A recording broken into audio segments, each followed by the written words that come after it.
로마서 오늘 7, 8장 들어갑니다.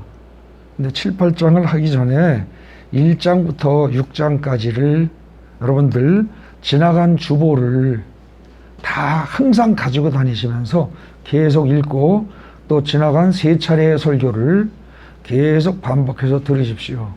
그래서 그걸 반복해서 내 걸로 만들지 않으면 안 됩니다.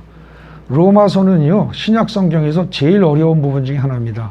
이 고비만 넘기면 서신서는 일사천리로 쫙 나갈 수 있습니다. 무지무지 쉬워집니다. 그런데 오늘 7, 8장을 하게 되면 로마서의 힘든 부분은 다 하는 겁니다. 오늘까지. 큰 고비는 다 넘어가는 거예요. 9장부터는 로마서 9장부터는 내리막길입니다. 여태까지가 오르막길이라고 하면 8장이 정점이고 9장부터는 내리막길이란 말입니다. 오늘까지 잘 들으시고 지나간 그 3번의 설교 주보 반드시 소지하시고 평소에 계속해서 반복해서 자꾸 보고 듣고 하시기 바랍니다. 오늘 로마서 이제 7장 8장 들어가겠습니다. 로마서 7장을 들어가기 전에 이제 7, 8장 들어가기 전에 또 한 가지 체크할 게 있습니다. 로마서뿐만 아니라 여러분들이 읽고 있는 성경은 분명히 번역본입니다. 그죠? 번역본이기 때문에 번역을 아무리 잘해도 천하 없는 사람이 번역을 해도 번역에 한계가 있습니다. 어쩔 수 없는 겁니다. 그거는 원어를 알지 않는 한 번역한 사람이 잘못했다가 아니라 번역본은 어쩔 수 없습니다. 언어 체계가 다르고 사고 체계가 다른 그런 언어 체계가 다른 걸 갖다가 바꿔놓다 보니까 뭔가 미흡한 부분이 나옵니다. 그래서 그것을 갖다가 그냥 넘어갈 수가 없어서 제가 꼼꼼히 원어를 뒤지면서 거기 여러분들 주보에 원래 공지사항이 있는 자리에 거기에도 공지사항을 빼고 다 적어놨습니다. 이 주보 한 장에 요약을 하려니까 다 할 수가 없어서 거기 보면 많죠. 한글 성경에서 수정해야 할 부분, 그래서 7장과 8장 로마서 두 군데에서만 그걸 찾은 겁니다. 그럼 여러분들이 생각하기에 야 이렇게 많이 틀렸단 말이야? 그렇다면 성경을 못 믿는다는 얘기야? 불안한데? 이렇게 생각할 수 있습니다. 성경은 1.1획도 착오가 없다면서 이러실 수 있습니다.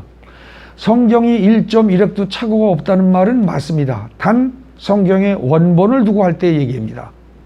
번역본은 반드시 착오가 있습니다. 착오가 생길 수밖에 없습니다.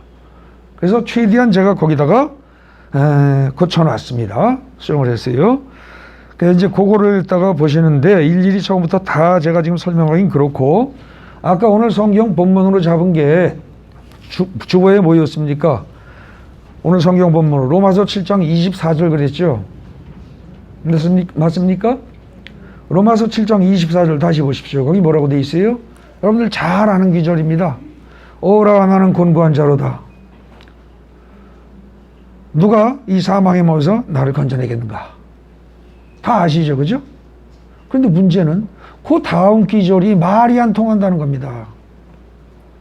자, 거기서 질문했어요. 누가 나를 이 사망에 머물러서 건져내겠는가 하고 질문해놓고 그 다음에 느닷없이 우리 주 예수 그리스도로 말미암아 하나님께 감사하리로다.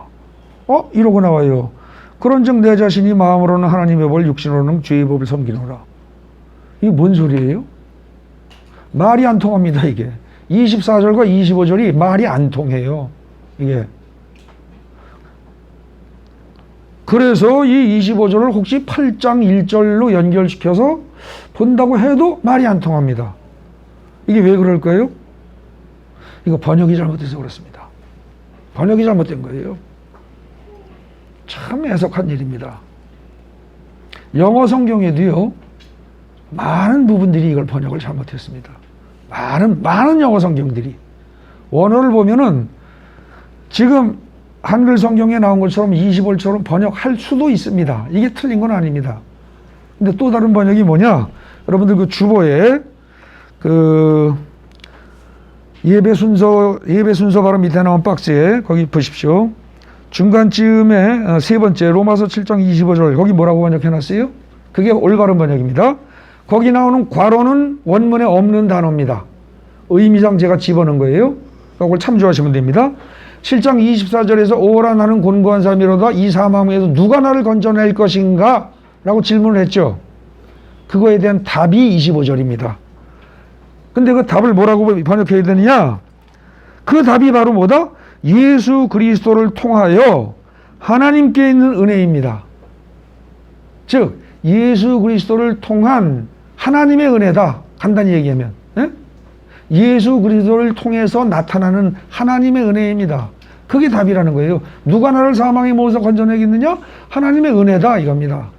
근데 이 은혜라는 단어를 저는 여기서 지금 은혜로 번역한 이 단어가 원문의 카리스라는 건데, 카리스가 원래 은혜라는 뜻으로 가장 많이 쓰입니다. 근데 그걸 감사로 할 수도 있습니다. 그래서 여기 단어 선택을 바꿔놓은 거죠. 근데 그렇게 감사로 번역을 해놓으면 의미가 전혀 안 통합니다. 이게요. 그래서 거기 그 답은 바로 예수 그리스도를 통하여 하나님께 있는 은혜입니다. 바로 그 점 때문에, 즉 은혜로 우리가 사망의 몸에서 건짐을 받을 수 있다는 그것 때문에, 그 얘기입니다. 바로 그것 때문에 한편 육신으로는 비록 내가 죄의 법을 따르고 있지만, 즉 여전히 죄를 짓고 살고 있지만, 그 소리입니다. 여전히 죄를 짓고 살고 있지만 또 한편으로는 뭐예요? 내 자신의 마음만은 하나님의 법을 섬기고 있습니다. 이렇게 번역해야 됩니다. 거기 내 자신의 마음만은 이런 게 여기 헬라어에 히메이스라고 해가지고 주어가 강조돼서 나옵니다. 이게. 그렇기 때문에 이렇게 번역을 해야 마땅합니다. 그러면은 24절과 25절의 의미가 쫙 통하게 됩니다. 그래서 다시 24절, 25절을 얘기하면 뭐라고요? 나는 내가 계속 죄를 짓고 도대체 해결하지 못하는데, 죄 지면 안 된다는 거 알면서도 계속 죄만 짓고 사는 이 나를, 이 사망의 몸에서 누가 나를 건져내겠는가? 무엇이 나를 건져내겠는가? 거기 누가라는 단어도 마찬가지입니다. 헬라어로 말하면 누가 혹은 무엇이 그런 뜻입니다. 꼭 누가, 사람이 아니에요. 누가 혹은 무엇이 나를 건져내겠는가? 이런 뜻이에요.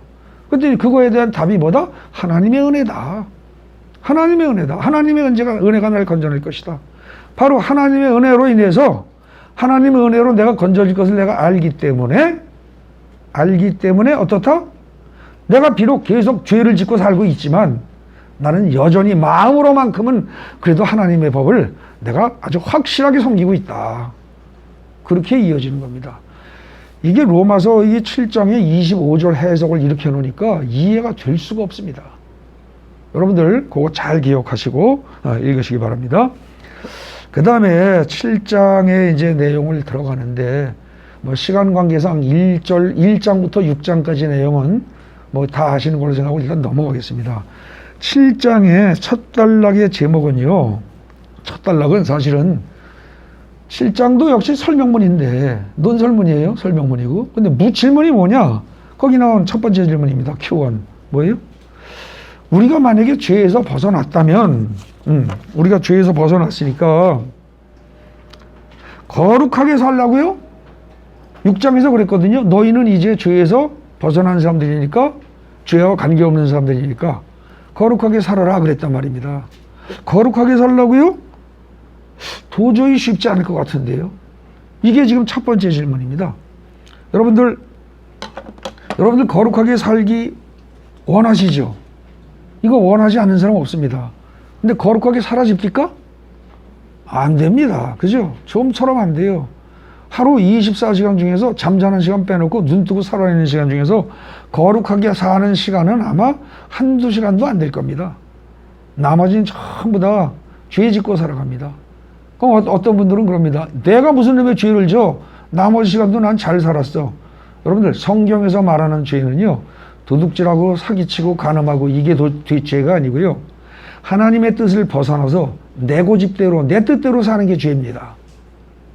성경에서 말하는 죄의 개념이 그거예요. 그렇기 때문에 여러분들이 하루 종일 하나님의 말씀을 염두에 두고 순간순간 행동하고 판단하고 행동할 때 하나님의 뜻에 비추어서, 하나님의 말씀에 비추어서 행동하지 않으면, 그리고 내 스스로 습관적으로 내 멋대로 내가 쭉쭉쭉쭉 행동해버리면 그게 하나님 보시기에 몽땅 다 죄입니다. 죄라는 개념을 잘 아셔야 됩니다. 그래서 지금 7장이 맨 처음에서는 죄에서 벗어났으니 거룩하게 살아라? 도저히 안 될 것 같은데요. 이 질문입니다. 근데 이제 이것에 대한 답을 하면서 바울은 이게 지금 로마인들에게 보내는 편지죠. 그죠? 로마 교회에 보내는 편지예요. 로마서니까. 그러다 보니까 로마인들은 특징이 뭐예요? 법에 대해서 빠삭한 사람들입니다. 그래서 너희가 법 잘 알지? 그러니까 내 법을 예로 들어서 설명할게. 그러면서 처음부터 법을 가지고 얘기를 합니다. 그러면서 자, 거기 봅시다. 너희가 잘 알다시피 원래 법이란 것은 사람이 살아있을 때만 적용이 되는 것이다. 그렇지 않느냐? 예컨대 남편과 아내 사이에 남편이 죽으면 아내는 어떻게 돼요?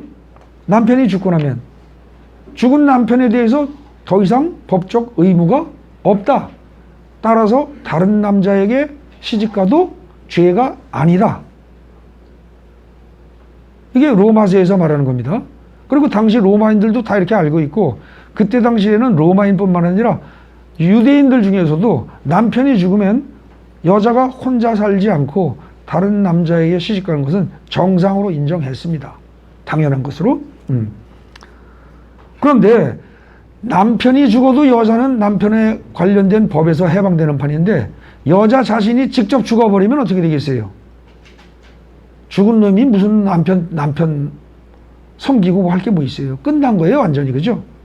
그러니까 부부관계와 관련된 법에서 남편이든 아내든 하나만 죽으면 그 관계에 관한 법은 무효가 된다는 겁니다. 그죠? 네. 그런데 여러분들도 이와 꼭 마찬가지라는 거예요. 과거에는 로마 교인들이나 유대인들이나 할 것 없이 모든 사람들이 과거에는 어땠어요? 율법을 남편처럼 모시고 살았다는 겁니다.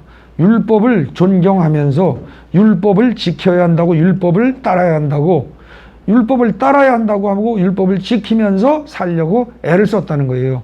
그랬더니 그 결과, 율법을 남편처럼 모시고 산 결과 나온 것은 뭐냐? 죄밖에 없다는 겁니다. 죄만 졌다는 겁니다.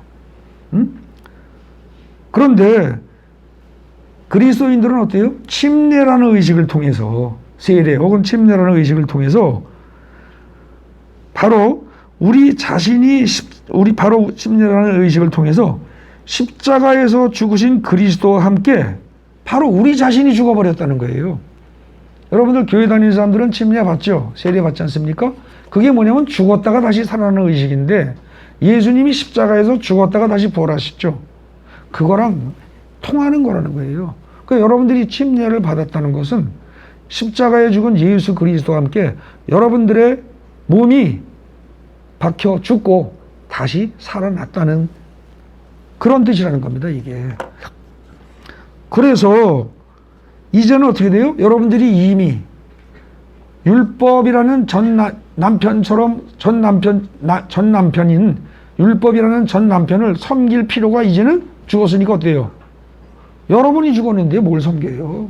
섬길 필요가 없다는 거예요. 율법을 섬길 필요가 없다는 겁니다. 율법을 섬길 필요가 없다. 그러면 어떻게 하느냐? 그 대신 다시 나를 살리신 그리스도께로 가서 그리스도를 새신랑으로 맞아서 그리스도와 함께 살아야 한다는 거죠. 네. 그러기 위해서 하나님이 우리를 부활시켰다는 거예요, 영적으로. 네? 그렇기 때문에 우리는 이제 어떻게 돼요? 성령이라는 새로운 것을 따르는 사람으로 변한 거예요.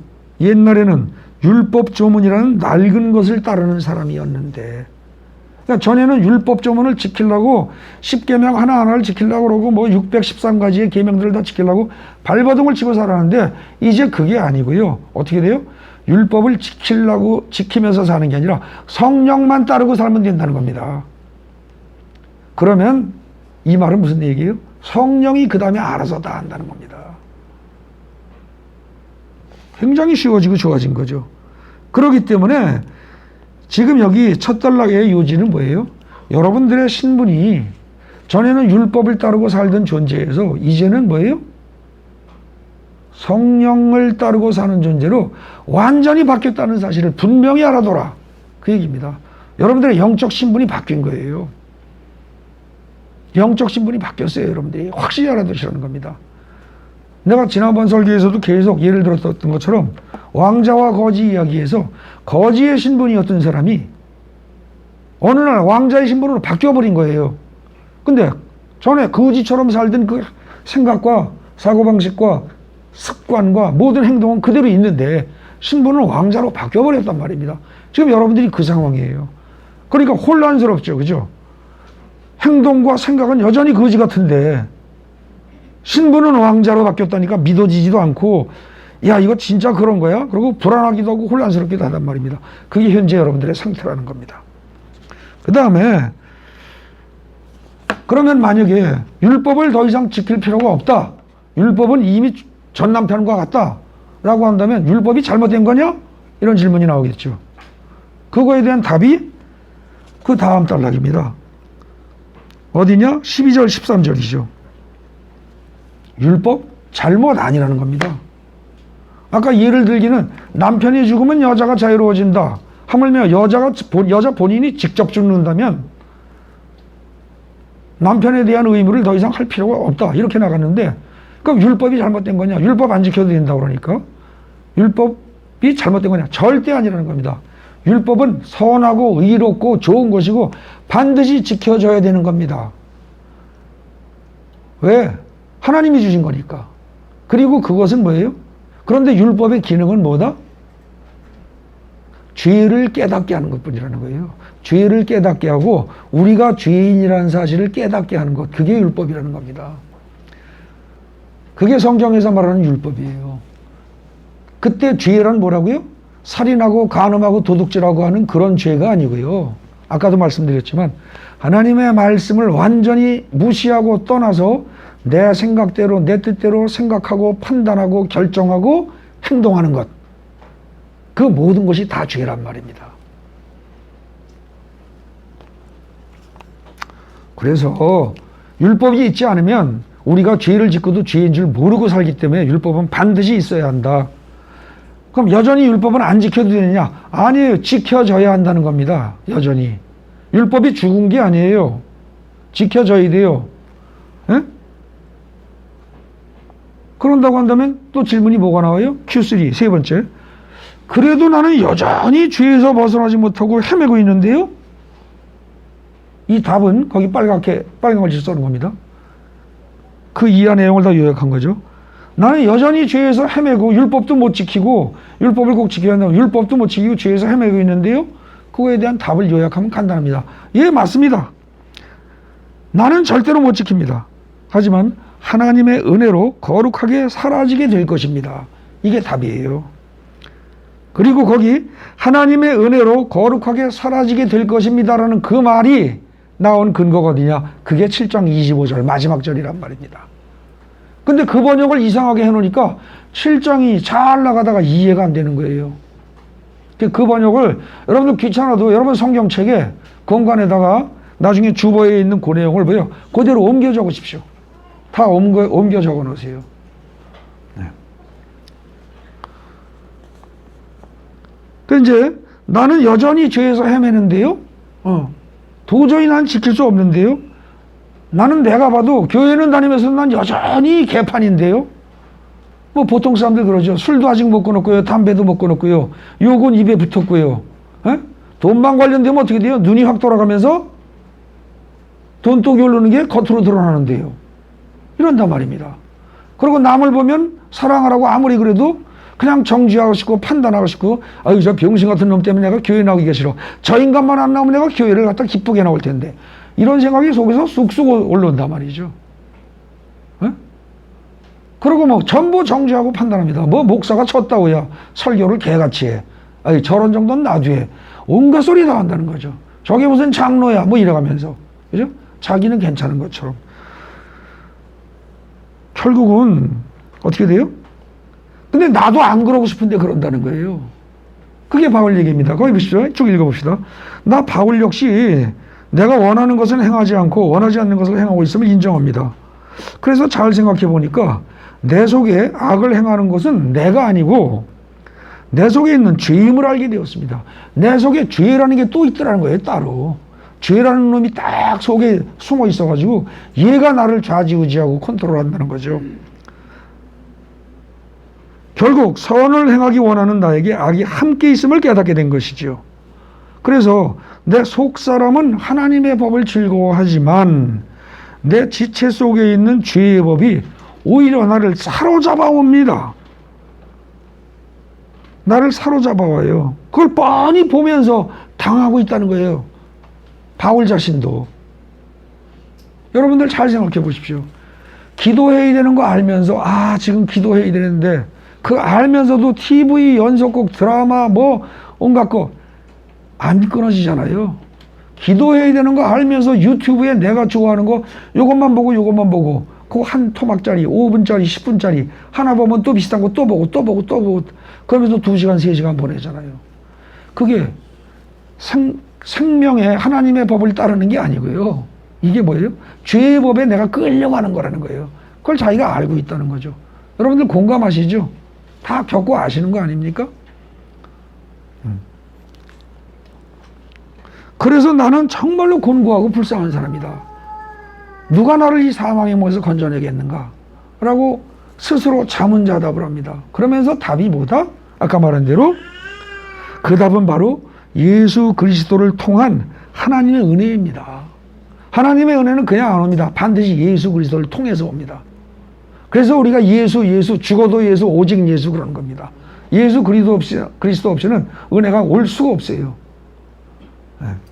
그래서 거기 있는 말을 그 답은 바로 예수 그리스도를 통하여 하나님께 있는 은혜. 그랬는데 이 말이 좀 어색하죠. 이걸 자연스럽게 우리말로 고치면 이렇게 됩니다. 예수 그리스도를 통한 하나님의 은혜입니다. 부드럽게 하면 그렇게 번역할 수 있습니다. 네. 지금 여기 있는 건 직역이고요. 바로 그것 때문에 예수 그리스도를 통한 하나님의 은혜로 우리가 구원을 받는다는 그것 때문에, 건져짐을 받는다는 그것 때문에 비록 내가 죄를 짓고 있기는 하지만 내가 마음으로만큼은 그래도 하나님의 법을 꽉 붙잡고 섬기고 있는 겁니다. 이렇게 된 거죠. 거기까지가 7장입니다. 그러면은 내가 붙잡고만 있으면 어떻게 한다는 거죠? 내가 마음으로는 하나님의 법을 꽉 붙잡고 있는데 그렇다고 해서 뭐가 달라집니까? 그 하나님이 어떻게 일하신다는 거예요? 하나님의 은혜로 된다고 그러는데 하나님의 은혜로 된다는 게 도대체 뭡니까? 그 질문이 나올 수밖에 없습니다. 그것에 대한 답이 8장에 처음 나오는 겁니다. 그리고 그 답은 간단히 요약하면 뭐야? 하나님이 성령을 통해서 일하십니다예요. 성령을 통해서 일하십니다. 이게 최종적인 간단하게 요약한 답입니다. 그리고 이제 그 답을 상세히 살펴봅시다. 거기 이제 여러분들에게 더 이상 정죄함이 없다는 사실을 분명히 알아두십시오. 8장 1절부터 이걸 선포하고 나섭니다. 여러분들의 잘못에 대해서, 죄에 대해서 이제 하나님이 더 이상 정죄 안 하십니다예요. 여러분들이 아직까지 술을 못 끊고 담배를 못 끊어서도 하나님이 그거 정죄 안 하신답니다. 이거 참 고마운 얘기예요. 어제 저녁까지 밤새고 잠이 안 오면은 기도할 생각은 안 하고 성경 읽을 생각은 안 하고 유튜브만 이불 속에 들어가서라도 그것만 밤을 새고 보고 딴짓을 해도 하나님이 정죄 안 하신대요. 이거 정말 눈물 나게 고마운 일입니다. 그죠? 여러분들이 온갖 잘못을 해도 더 이상 야단 안 치신다는 겁니다. 왜 그러냐? 그리스도 예수 안에 있는 생명의 성령의 법이, 여러분들 이 구절 많이 아시죠? 근데 이것도 번역이 조금 잘못됐습니다. 그래서 이해가 안 됩니다. 예수 그리스도 안에는 생명의 성령의 법이 그랬는데, 이거는요, 예수 그리스도 안에 있는 생명을 특징으로 하는 성령의 법이, 그렇게 하셔야 됩니다. 생명을 특징으로 하는 거예요. 성령의 법이란 건 생명을 가지고 있고 살리는 역할을 하는 거예요. 성령의 법은. 그렇기 때문에 어떻게 돼요? 내가 만약에 누군가에게 도움을 주고 물질로든 마음으로든 말 한마디로든 누구에게 도움을 주고 힘을 주고 살려내면 나는 성령의 법에 따라서 하는 사람입니다. 그런데 내가 마음으로든 말로든 행동으로든 물질로든 남에게 도움을 주는 게 아니라 오히려 남을 죽이는 역할을 하고 있다면 그건 뭐예요? 죄의 법을 따르는 사람입니다.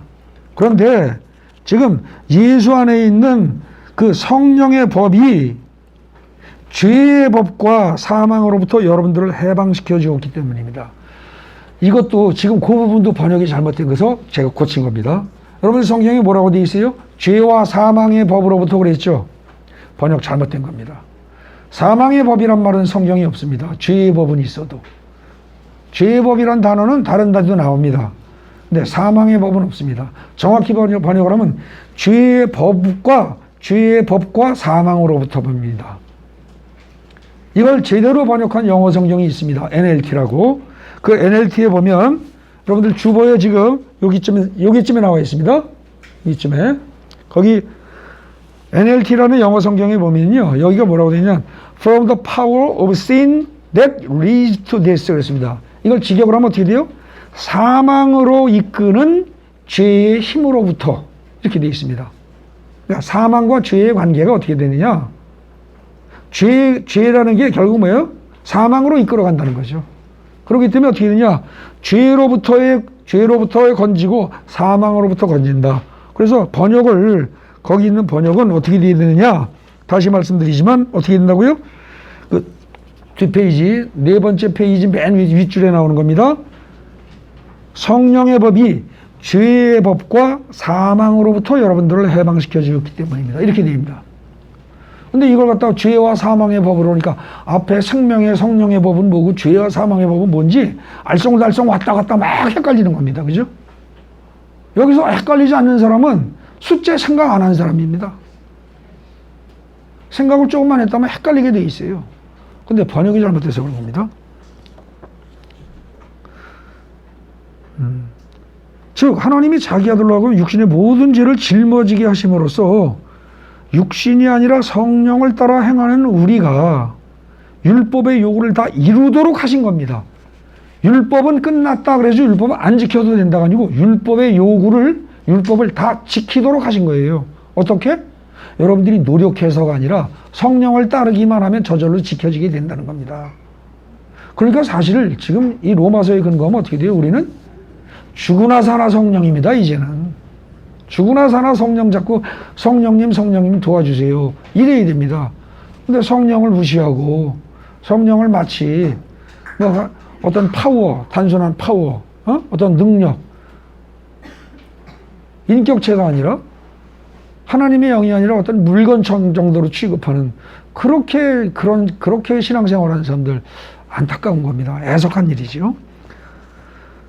그래서 육신을 따르는 자들은 하나님을 기쁘시게 할 수 없지만 왜? 육신을 따르면 자꾸 죄만 지니까 하나님의 영, 그리스도의 영, 곧 성령을 따르는 자들은 성령께서 여러분들 속에 거하시기 때문에 그랬습니다. 이거 10절인데요. 여러분들 10절에 거기도 번역이 잘못된 겁니다. 10절이 어떻게 되냐면은 여러분들 성경이 어떻게 돼요? 성령이 거하시면 이렇게 되어 있죠. 조건절로 되어 있습니다. 조건처럼. 근데 아닙니다. 원문 번역 잘못한 겁니다. 거하시기 때문입니다. 이유예요, 이유. 여러분들 속에 이미 성령이 거하신다는 겁니다. 성령이 거하시면 이렇게 해놓으면 어떻게 돼요? 아, 내 속엔 성령이 거할까 안 거할까? 불안하잖아요. 근데 성경 본문은 그렇게 불안하도록 만들지 않고 있습니다. 이미 성령이 거하신다 그러고 단정 짓고 거하시기 때문에 이렇게 돼 있다는 거죠. 그래서 지금 이런 부분들의 이 번역이 굉장히 큰 차이를 내는 거예요. 아주 중요한 거죠. 성령께서 여러분 속에 거하시기 때문에 여러분은 성령에 속한 사람, 그리스도에 속한 사람이라는 겁니다. 그리스도에 속한 사람이에요, 이미. 단, 여러분들이 어때요? 하나님의 의를 입어서 어때요? 겉으로 보기엔 의인이에요. 근데 속의 본질이 아직 안 바뀌었어요. 습관이 안 바뀌었어요. 근데 그거는 하루아침에 바뀌어져요, 안 바뀌어져요? 안 바뀌어져요. 이거 바뀌어지는 경우가 간혹 있습니다. 어떤 경우? 여러분들 회개를 하는데요. 은근히 조금 하고 마는 게 아니라 아주 유별나게 심하게 회개하는 사람이 있습니다. 그냥 한 6개월 정도, 심하면 1년 정도를 그냥 맨날 울면서요. 대성통곡을 하면서 앉아서 곱게 우는 게 정도도 아니고요. 이를테면 학교 운동장 같은 데 가서 기도를 한다 그러면 그 운동장을 온몸에 피멍이 들 정도로 디글디글 굴리면서 난리를 치면서 회개하는 사람이 있어요. 그쯤 하고 나면은 싹 바뀔 수도 있습니다. 그렇게 하면 꽤 많이 바뀝니다. 그래서 여러분들은 이미 성령이 거하시는 성령의 성전이고 그리스도 사람이고 성령에 속한 사람이란 거예요. 근데 성령에 속하기만 하면 어떻게 돼요? 그 성령으로 말미암아서 여러분들 죽을 목숨도 살아난다는 겁니다. 죽을 목숨도. 이거 믿으시기 바랍니다. 정말입니다. 저 역시 그렇게 해서 산 사람임을 여러분들은 다 아시지 않습니까? 제가 39살에 혈액암 걸렸는데 신앙이 좋아서도 아니고 저는 교회 안 다녔지만 그냥 목사님이 안수기도 하는데 그 목사가 하는 기도를 난 그냥 그대로 믿었습니다. 왜 믿었느냐? 방법이 더 이상 하나도 없으니까. 그러니까 지금 믿져야 본전인데 그리고 목사가 안수기도 하는 그 말을 그냥 다 믿은 거예요. 그랬더니 그 자리에서 피를 토하면서 내 혈액암이 낫기 시작했단 말입니다. 나는 원래 피가 나오면 지혈이한테 죽는 병인데 그렇게 하고 낫기 시작을 해서 다 낫고 한 6개월 정도 만에 다 낫고 지금 멀쩡하게 39, 40에 그랬던 게 지금 67세이니 어떻게 돼요? 한 30년 가까이 지금 살고 있는 거죠. 25년 넘어서. 여러분들의 죽을 몸도 성령으로 말미암아 살아날 수 있음을 믿으시기 바랍니다. 그렇기 때문에 어떻게 돼요? 거기 보십시오. 우리는 육신대로 살 게 아니라 성령의 인도를 받아서 성령으로 몸의 행실을 죽여야 합니다. 원칙이에요. 근데 여러분들이 성령으로 몸의 행실을 죽이려고 여러분들이 노력해서 됩니까? 아니에요. 성령님 도와주세요. 인도해 주세요. 그리고 자꾸 믿고 맡기세요. 자꾸 기도하세요. 하나님의 영으로 인도함을 받는 사람이 곧 하나님의 아들인데 이거 잘 기억하십시오. 하나님의 영으로 인도함을 받는 사람이 곧 하나님의 아들입니다. 우리는 예수가 하나님의 아들이라고 합니다. 그래서 하나님의 아들은 예수에게만 적용시키려고 착각을 하는데 아니에요. 여러분들 자신이 하나님의 지금 뭐라고 되어 있어요? 여기 영으로 인도함을 받는다면 여러분들이 몽땅 다 하나님의 자녀입니다. 여러분들이 기도하면서 아빠 아버지라고 부른다는 자체가 이미 뭐예요? 여러분들이 하나님의 자녀임을 증거하는 것이고 또 성령께서도 친히 여러분의 영과 함께 성령이 직접 여러분들이 하나님의 자녀라는 걸 증거하고 있다는 겁니다. 아빠 아버지 하는 게 그게 하나님의 자녀라는 증거예요? 그건 얼마든지 누구나 할 수 있는 거 아니에요? 이렇게 생각하시죠? 안 그렇습니다. 여러분들 절대 안 그렇습니다. 악령에 사로잡힌 사람들은요, 절대 하나님 아버지, 아빠 아버지 이 소리 하라고 하면은요, 절대 안 합니다. 이를 뿌득뿌득 깔고 안 합니다. 울면서 안 합니다. 왜 내가 하나님을 아버지라고 그래야 돼? 이러고 울면서도 안 합니다.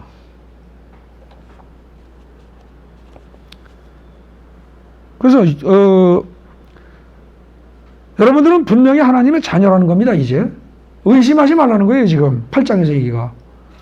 그리고 맨 마지막 절입니다. 그런데 하나님의 자녀는요, 공짜로 좋은 것만 있는 거 아니에요. 반드시 뭐가 있다? 하나님의 자녀는 예수 그리스도와 함께 나중에 하나님의 상속자가 됩니다. 하나님의 가진 모든 것의 상속자가 될 거예요. 그 상속자가 될 여러분들이 마청격인 예수 그리스도가 고난을 많이 받았는데 여러분들이 고난 하나도 없이 생으로 그야말로 털도 안 뽑고 먹으려고 든다. 그런 일은 없다는 거예요. 고난도 같이 받아야 된다는 겁니다. 결국 이 말은 무슨 얘기예요?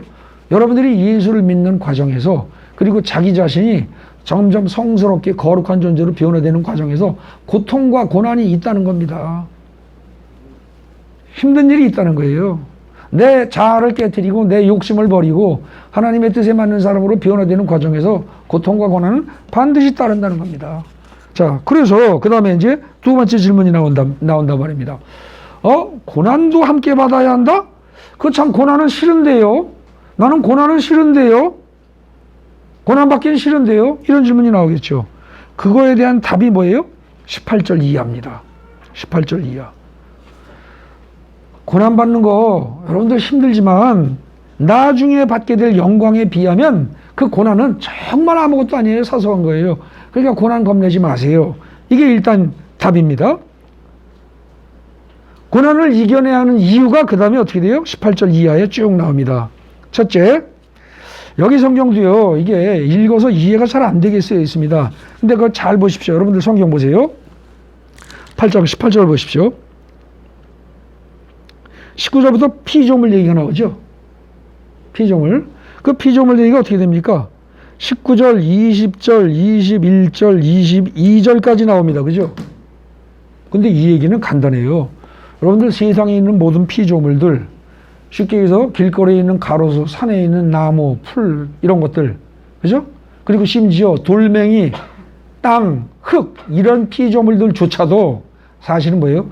여러분들이 하나님의 자녀로 거듭나는 걸 간절히 기대하고 있다는 겁니다. 왜? 왜 그럴까요? 창세기에 의하면 아담이 죄를 짐으로 인해 가지고 아담만 벌을 받았어요? 아니면 아담이 나오게 된 흙 자체가 저주를 받았어요? 아담이 나오게 된 흙 자체가 저주를 받았지 않습니까? 그죠? 그렇기 때문에 거기서 나오는 모든 것들이, 모든 피조물들이 전부 다 저주를 받은 상태라는 거죠. 그래서 다시 아담의 후손이 예수 그리스도를 믿음으로써 다시 저주에서 해방되고 완전한 자유를 누리게 되면 어떻게 돼요? 이 피조물들도 어떻게 돼요? 썩어짐에서부터 건져진다는 거예요. 그렇기 때문에 여러분들, 우리가 몰라서 그렇지 영의 세계에서 본다면 이 세상에 있는 모든 하늘과 땅과 풀과 나무와 숲과 바다의 물고기, 들에 있는 짐승들, 돌멩이까지도, 흙까지도, 풀까지도 다 여러분들이 하나님의 온전한 자녀로 바뀌기를 간절히 고대하고 있다는 겁니다. 그러니 세상 만물이 여러분들이 하나님의 자녀로 바뀌기를 고대하고요. 그게 첫 번째 이유예요. 그 다음에 두 번째 이유가 뭡니까? 성령의 첫 열매를 받은 우리도 몸이 속량을 기다리면서 속으로 탄식하고 있다. 이럽니다. 성령의 첫 열매를 받은 우리도 양자될 거를 기대하고 있다는 겁니다. 네? 그래서 몸의 속량을 기다리면서, 여기서 몸이란 영혼육 전체를 다 말하는 겁니다. 영혼육 전체가 완전하게 구원받기를 기다리고 있다는 거죠. 근데 여러분들은 지금 어떻게 해요? 영혼육 전체가 완전하게 구원을 받았습니까? 이걸 완전하게 구원받은 사람은 거의 없습니다. 구원의 도중에 있는 겁니다, 지금. 구원의 도중에 있는 거예요. 그 이걸 갖다가 여러분, 우리 자신도 이걸 갖다 지금 기다리고 있다. 세상 만물이 다 우리가 완전한 구원을 받기를 기다리고, 우리 자신도 기다리고, 예. 또 세 번째로 성령도 어떻게 돼요? 성령도 우리를 도우신다는 거예요. 성령이 간절히 안타까워하면서, 거기 귀절 보시고, 거기 성경 기절 보십시오. 그게 몇 절이에요? 26절 보십시오. 자, 26절 읽으시면 거기 뭐라고 되어 있어요? 이와 같이 성령도 우리의 연약함을 도우시나니 우리가 마땅히 기도할 바를 알지 못하지만 오직 성령이 말할 수 없는 탄식을 위하여 친히 간구하시느니라. 이거 유명한 기절로 많이들 외웁니다. 근데 이 말이 무슨 무슨 말 하다가 이게 나온 거예요? 여러분들이 현재 받게 될 고난, 현재 받고 있는 고난을 두려워하지 마라. 우리가 앞으로 받을 영광에 비하면 그건 아무것도 아니다. 우리가 고난을 이겨야 되는 이유가 첫째, 둘째, 셋째 하면서 세 번째로 나온 게 이거예요. 성령도 세상의 피조물들만 다 여러분들이 구원받길 바라고, 또 우리 자신만 구원받길 바라는 게 아니라 성령님 자신이 아주 간절히 말할 수 없는 탄식으로, 이건 뭐예요? 도저히 말할 수 없을 만큼 안타까운 마음으로, 그거죠? 그런 마음으로 간절히 여러분들 구원받길 바라고 그걸 위해서 기도하신다는 거예요. 네. 그런데 그거는 하나님의 뜻대로 하는 거다. 그러니까 즉 하나님도 성령님도 우리를 위해서 기도하신다. 그거예요. 그래서 네 번째, 그 다음에 또 네 번째 또 뭐 있어요? 하나님을 사랑하는 자, 그 뜻대로 부르심을 입을 모든 자들에게는 모든 것이 합력하여 선을 이룬다라고 되어 있는데, 거기요 28절도 보십시오. 28절 성경이요 번역이 뭐라고 되어 있어요? 모든 것이 합력하여 선을 이루느니라 그랬죠? 이루느니라. 이게 말하자면 자연이 그렇게 된다는 식으로 써놨는데, 자연이 그렇게 된다는 뜻이 아닙니다. 원문에 의하면 모든 것이 합력하여 선을 이루도록 하나님이 만드신다, 그 소리입니다. 하나님이 일하신다, 그거예요. 네. 결국 어떻게 돼요? 맨 마지막 절입니다. 하나님께서 미리 정하시고 부르시고 의롭다 하시고 영화롭게 하신다는 거예요. 모든 것이 하나님의 계획대로 차근차근 지금 진행되고 있습니다. 그러니까 여러분들 속에 내가 교회를 몇십 년을 다녔는데, 내가 교회를 얼마를 다녔는데, 난 아직까지도 내가 못돼 먹은 습성을 못 버리고 있고, 내가 인간성이 아직도 더럽고, 내 속에 개 같은 성격이 그냥 있고, 너무 그거 가지고 자학하지 마십시오. 원래 인간은 아담이 죄진 이후 그렇게 변화됐습니다. 그리고 지금 하나님이 그걸 계속 고쳐가는 중이십니다. 예? 그러니까 지금 말하자면은 공사 중입니다. 공사 중이에요. 완전히 낡은 집을 완전히 새로 리모델링 하면서 싹 바꾸면서 공사 중이에요. 근데 그걸 한꺼번에 확 무너뜨리고 싹 다시 지면 고통이 심합니다. 고통이 너무 심해요. 그래서 하나님이 살금살금 차근차근 해가는 중이라는 거예요. 그걸 믿고 그대로 기다리라는 겁니다. 결론입니다. 맨 마지막에, 자, 그러니 하나님이 이처럼 우리를 위하시는데 어느 누가 감히 우리를 대적하겠습니까? 그러면서 이게 8장의 맨 마지막 부분에 이제 뭐 이것저것 쭉 나오죠. 예, 이게 나오기, 그냥 우선 읽어보십시오. 우리에게 이미 아들을 내어주신 하나님이 무엇인들 우리에게 더 안 주시겠습니까? 아들의 생명까지 우리를 위해서 내주셨는데 뭘 안 주겠어요? 돈, 건강? 그거 안 줄 리가 없다는 거죠. 하나님이 우리를 택하고 의롭다고 인정하셨고, 하나님이 우리를 의롭다고 인정했어요. 또 예수께서 우리를 또 위해서 하나님 우편에 앉아서 간구하세요. 근데 누가 우리를 감히 고발한다고 말입니까? 고발할 사람 없다는 거예요. 그리고 성령이 우리 안에 들어와 있는데, 하나님이 우리를 의롭다고 인정하셨고, 예수는 지금도 하나님 우편에 앉아서 우리를 위해서 기도하고 간구하시고 계시고, 성령은 여러분들 속에 이미 들어와 있는데, 어느 누가 삼위일체 하나님이 하나가 돼가지고 합력해서 지금 여러분들을 갖다가 지금 바꿔나가고 있는데, 어떤 놈이 감히 저 인간은 죄인이야, 저 인간은 나쁜 놈이야, 이 소리 하겠느냐? 아무도 할 사람이 없다는 거예요. 그렇기 때문에 여러분들이 지금 살아가는 상황이 질병으로 혹은 경제적인 문제로 혹은 여러 가지 인간관계 문제로 아주 죽을 것 같고 죽고 싶고 미치겠다라고 하더라도 어때요? 우리를 사랑하시는 하나님으로 말미암아서 우리는 넉넉히 이길 수 있게 돼 있다는 겁니다. 반드시 이길 수 있게 돼 있다는 거예요. 그게 36절 37절입니다. 그래서 확신컨대, 분명히 내가 확신하고 말하는데, 세상의 그 어떤 고난과 역경, 또 어떤 권세, 어떤 피조물도 그리스도 예수 안에 있는 하나님의 사랑에서 우리를 끊을 수 없을 것이다. 그럼 어떻게 돼요? 염려 마라. 편안히 성령의 인도하심을 믿고 따라라. 결론은 그겁니다. 이해되십니까? 결국 로마서 7, 8장은 어떻게 돼요? 로마서 7, 8장은 아주 간단히 얘기하면 뭡니까? 죄에서 벗어났다고는 하지만 나는 내가 아무리 내 꼴을 봐도 엉망진창이고 그래서 정말 괴롭습니다. 그리고 7장 끝부분에서 얘기를 했더니 너무 괴로워하지 마라. 너무 괴로워하지 마. 하나님의 은혜로 다 될 거야. 그게 7장 결론이고요. 그럼 하나님의 은혜로 된다는데 어떻게 된다는 말입니까? 그런 질문이 8장에서 나온 질문이고, 그거에 대한 답이 뭐예요? 하나님의 은혜로 된다는 건 결국 성령이 너희를 인도하실 거란 뜻이야. 성령이 너희를 인도하시고, 그리고 나머지 삼위일체 하나님 중에 두 분, 창조주 하나님과 성부 하나님과 성자 예수님은 그럼 가만히 계시냐? 아니야. 성자 예수님은 너희를 위해서 기도하고 계시고, 애시당초 너희를 택해서 의롭다고 인정하신 게 성부 하나님이야. 그러니까 삼위일체 하나님이 너희를 살리려고, 변화시키려고 지금 작업 중이신데 뭐 걱정할 게 있어. 그걸 깨트리려고 마귀가 아무리 난리치고 별짓 다 하고 환경을 통해서 너희를 괴롭히겠지만 걱정하지 마. 너희가 하나님을 잡고 있는 게 아니고 하나님이 너희를 잡고 계신 거야. 그러니까 절대 걱정하지 마라. 그리고 자학을 하지 마라.